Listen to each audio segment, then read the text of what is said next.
Hi all, welcome back to my channel. So നമ്മൾ PSC 10th പ്രിലിംസിൻ്റെ Indian geography class ആണ് പറഞ്ഞുകൊണ്ടിരിക്കുന്നത്. So കഴിഞ്ഞ ക്ലാസ്സിൽ ഓൾറെഡി കുറച്ച് ക്വസ്റ്റ്യൻസ് ഒക്കെ ഡിസ്കസ് ചെയ്തിട്ടുണ്ട്. അപ്പോൾ വീഡിയോസ് ആരെങ്കിലും കാണാത്തുണ്ടെങ്കിൽ അതൊന്ന് പോയി കണ്ടിട്ട് വരിക. സോ നമ്മൾ ഇന്ന് പറയാൻ പോകുന്നത് കുറച്ച് ക്വസ്റ്റ്യൻസ് ആണ് ഇന്ത്യയുമായി ബന്ധപ്പെട്ടിട്ടുള്ളത്. ഇന്ത്യയിലെ ഏറ്റവും വലിയ കേന്ദ്രഭരണ പ്രദേശം ഓർ യൂണിയൻ ടെറിട്ടറി, ആൻസർ വരുന്നത് ലഡാക്കാണ്. തെറ്റിക്കരുത്, ലഡാക്കാണ്. അപ്പം തന്നെ ചോദിക്കാവുന്നതാണ്, ഇന്ത്യയിലെ ഏറ്റവും ചെറിയ കേന്ദ്രഭരണ പ്രദേശം ചോദിച്ചു കഴിഞ്ഞാൽ ഉത്തരം ലക്ഷദ്വീപാണ്. അടുത്തത്, ഇന്ത്യയിലെ ജനസംഖ്യ കൂടുതലുള്ള കേന്ദ്രഭരണ പ്രദേശം, ജില്ലയല്ല, ഇന്ത്യയിലെ ജനസംഖ്യ കൂടുതൽ ഉള്ള കേന്ദ്രഭരണ പ്രദേശം, ഉത്തരം വരുന്നത് ഡൽഹിയാണ്. അപ്പോൾ തന്നെ ഇന്ത്യയിലെ ജനസംഖ്യ കുറവുള്ള കേന്ദ്രഭരണ പ്രദേശം, കുറവ് ലക്ഷദ്വീപാണ്. ഇനി ജനസാന്ദ്രത കൂടുതലുള്ള കേന്ദ്രഭരണ പ്രദേശം, ജനസാന്ദ്രതയാണ് ചോദിച്ചിട്ടുള്ളത്. ജനസാന്ദ്രത കൂടുതലുള്ള കേന്ദ്രഭരണ പ്രദേശം ഡൽഹിയാണ്. അങ്ങനെയാണെന്നുണ്ടെങ്കിൽ ജനസാന്ദ്രത ഏറ്റവും കുറവുള്ള കേന്ദ്രഭരണ പ്രദേശം വരുന്നത് ആൻഡമാൻ നിക്കോബാർ ആണ് ജനസാന്ദ്രത ഏറ്റവും കുറവുള്ള കേന്ദ്രഭരണ പ്രദേശം വരുന്നത്. ജനസംഖ്യ വളർച്ചാ നിരക്ക് കൂടുതൽ എവിടെയാ? ദാദ്ര നഗർ ഹവേലിയിലാണ് ജനസംഖ്യ വളർച്ചാ നിരക്ക് കൂടുതൽ. അങ്ങനെയാണെന്നുണ്ടെങ്കിൽ ജനസംഖ്യ വളർച്ചാ നിരക്ക് കുറവ് വരുന്നത് ലക്ഷദ്വീപാണ്. സാക്ഷരതാ നിരക്ക് കൂടുതൽ, അങ്ങോട്ടും ഇങ്ങോട്ടും തെറ്റരുത്, സാക്ഷരതാ നിരക്ക് കൂടുതൽ വരുന്നത് ഏതാണ്? ലക്ഷദ്വീപാണ്. സാക്ഷരതാ നിരക്ക് കുറവ് വരുന്നത് എവിടെയാണ്?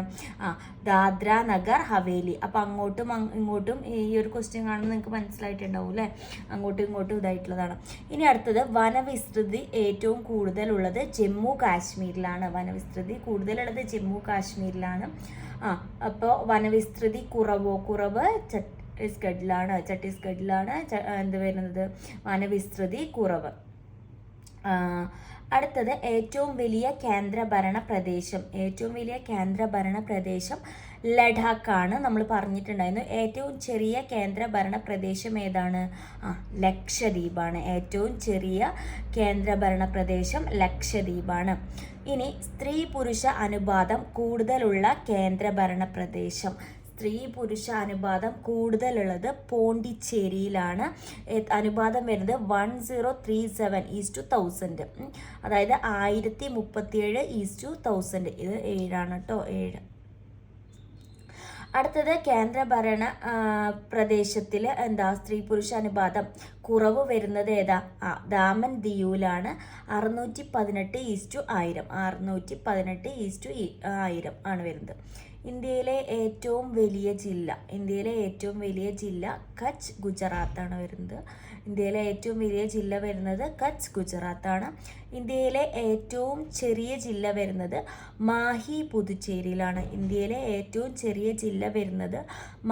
പുതുച്ചേരിയിലാണ്. അടുത്തത്, സാക്ഷരതാ നിരക്ക് കൂടുതലുള്ള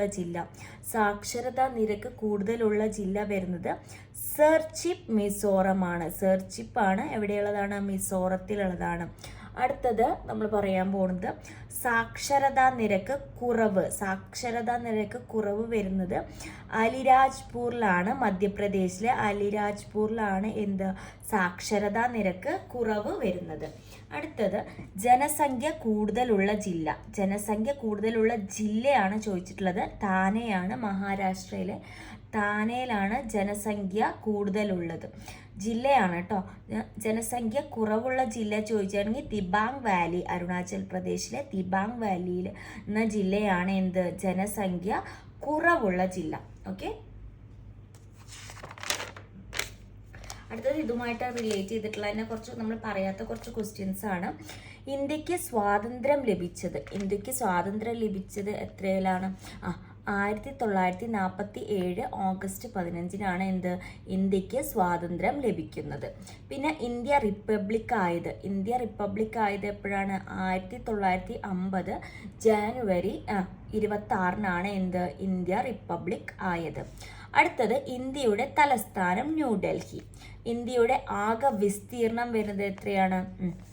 ഞാൻ വായിക്കാം, ക്ലിയർ ആവുമെന്ന് അറിയില്ല. 3287263 ചതുരശ്ര കിലോമീറ്റർ ആണ് എന്ത് വരുന്നത്? ഇന്ത്യയുടെ ആകെ വിസ്തീർണം വരുന്നത്. ക്ലിയർ ആയെന്ന് വിചാരിക്കും. ഇന്ത്യയുടെ ആകെ കര അതിർത്തി 15106.7 കിലോമീറ്റർ ആണ് വരുന്നത്. അടുത്തത് ഇന്ത്യയുടെ ആകെ കടൽ ദീർഘദൈർഘ്യം എന്താ? 7516.6 എന്നാണ് കേട്ടോ. 0.6 കിലോമീറ്റർ ആണ് വരുന്നത്. ഇന്ത്യയുടെ ആകെ തെക്ക് വടക്ക് നീളം എന്താ? 3214 കിലോമീറ്റർ. 3214 കിലോമീറ്റർ. പിന്നെ ഇന്ത്യയുടെ ആകെ കിഴക്ക് പടിഞ്ഞാറ് നീളം 2933 കിലോമീറ്റർ അതാണ് വരുന്നത്. അടുത്തത് ഇന്ത്യയിൽ ഏറ്റവും കൂടുതൽ വോട്ടർമാരുടെ ലോകസഭാ മണ്ഡലം ഏറ്റവും കൂടുതൽ പറയുന്നത് മൽക്കജ്ഗിരി, തെലങ്കാനയിലെ മൽക്കജ്ഗിരിയിലാണ്. പിന്നെ ഏറ്റവും കുറവ് നോക്കുകയാണെന്നുണ്ടെങ്കിൽ ലക്ഷദ്വീപാണ്. ഏറ്റവും കുറവ് വരുന്നത് എവിടെയാണ്? ലക്ഷദ്വീപാണ്. ഏറ്റവും കുറവ് വരുന്നത് ലക്ഷദ്വീപാണ്. ഇന്ത്യയിലെ ഏറ്റവും വലിയ ലോകസഭാ മണ്ഡലം വരുന്നത് ലഡാക്കാണ്. അങ്ങനെയാണെന്നുണ്ടെങ്കിൽ ഇന്ത്യയിലെ ഏറ്റവും ചെറിയ ലോകസഭാ മണ്ഡലം വരുന്നതോ? ഇന്ത്യയിലെ ഏറ്റവും ചെറിയ ലോകസഭാ മണ്ഡലം ചാന്ദിനി ചൗക്ക്, ഡൽഹിയിലെ ചാന്ദിനി ചൗക്കാണ് ഏറ്റവും ചെറിയ ലോകസഭാ മണ്ഡലം. ഇന്ത്യയിലെ ക്ലാസിക്കൽ ഭാഷകൾ ഏതൊക്കെയാണ്? ഇന്ത്യയിലെ ക്ലാസിക്കൽ ഭാഷകളായിട്ട് വരുന്നത് തമിഴ്, തെലുങ്ക്, കന്നഡ, സംസ്കൃതം, മലയാളം, ഒഡിയ. ഇതൊക്കെയാണ് ഇന്ത്യയിലെ ക്ലാസിക്കൽ ഭാഷയായിട്ട് വരുന്നത്. ഓക്കെ. അടുത്തത് ഇന്ത്യയിലെ ആകെ റെയിൽവേ സോണുകൾ 18 എണ്ണമാണ് കേട്ടോ. ഭരണഘടന അംഗീകരിച്ച ഭാഷകളുടെ എണ്ണം 22 ആണ്. ഇന്ത്യയുടെ ദേശീയ പതാക ത്രിവർണ്ണ പതാകയാണ്. ത്രിവർണ്ണ പതാക ഇന്ത്യയുടെ ദേശീയ പതാകയായി അംഗീകരിച്ചത് ഡേറ്റുമാണ് നമ്മൾ പറഞ്ഞിട്ടുള്ളത് 1947 ജൂലൈ 22. ഇന്ത്യയുടെ ദേശീയ മുദ്ര വരുന്നത് ഏതാണ്? സിംഹമുദ്രയാണ്. ഇന്ത്യയുടെ ദേശീയ മുദ്ര വരുന്നത് സിംഹമുദ്രയാണ്. അപ്പോൾ ഇത്രയ്ക്ക് ക്വസ്റ്റ്യൻസ് ആണ് നമ്മൾ ഇന്നത്തെ ക്ലാസ്സിൽ ഇന്ത്യൻ ജോഗ്രഫിയിൽ ഡിസ്കസ് ചെയ്യാൻ ഉദ്ദേശിച്ചിട്ടുള്ളത്. അപ്പോൾ നമ്മുടെ ചാനൽ ആരെങ്കിലും ആദ്യമായിട്ട് കാണുന്നവരുണ്ടെങ്കിൽ ഒന്ന് സബ്സ്ക്രൈബ് ചെയ്ത് സപ്പോർട്ട് ചെയ്യണം.